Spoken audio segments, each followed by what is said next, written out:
ठंड का मौसम था। बाग हरियाली से दमक रहा था। तभी बादशाह अकबर ने सभापतियों को बाग में दरबार लगाने का हुक्म दिया। हुक्म की तालीम हुई और पूरा दरबार अकबर और बीरबल बाग में बैठे। अकबर के आदेश पर बीरबल सभा में न्याय का कार्य देख रहा था।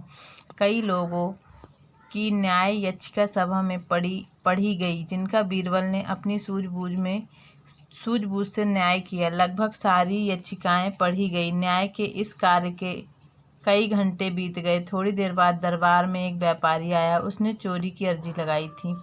उसने कहा, एक बार वो दिल्ली गया था। वहाँ उसने सोने का कबूतर देखा। उसके पंख सोने के थे। उसने वो कबूतर पूरे 10 सोने के सिक्के देकर खरीदा था। दिल्ली से आने के बाद उसने उस कबूतर को अपने घर के पिंजड़े में रखा था और रोज़ सुबह और शाम उसे दाना डालता था।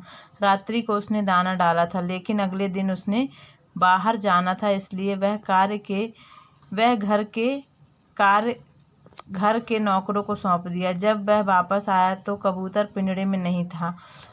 अब उसे नौकर पर शक था कि उन्होंने मेरे कबूतरों को मार दिया, पर उसके पास कोई सबूत नहीं था। व्यापारी के शक के आधार पर घर के नौकरों को दरबार में लाया गया। उसने कई सवाल पूछे, पर किसी ने कोई उत्तर नहीं दिया। समझना मुश्किल था कि कबूतर को किसने गायब किया था। तब भी बीरबल उठा और नौकरों के चारों तरफ चक्कर लगाते हुए उसने जोर जोर से हंसना शुरू कर दिया। अकबर ने हंसने का कारण पूछा। तब बीरबल ने हंसी रोकते हुए बोला, महाराज, चोर तो हम सबके सामने ही है। उसने जब कबूतर को पकड़ा तो कबूतर के पंख उसकी पीठ पर कमीज के ऊपर चिपक गए, जिसे वो हटाना भूल गया और दरबार में आ गया।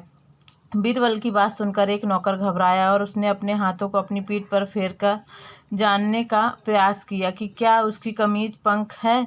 ऐसा करते हुए बीरबल ने देख लिया और झट से उसे आगे कर चोर के रूप में दरबार में पेश किया गया।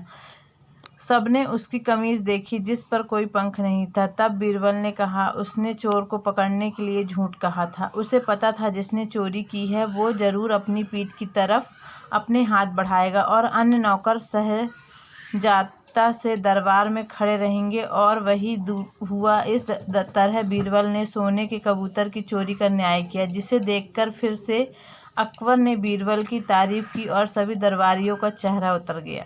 दोस्तों, इस कहानी से आपको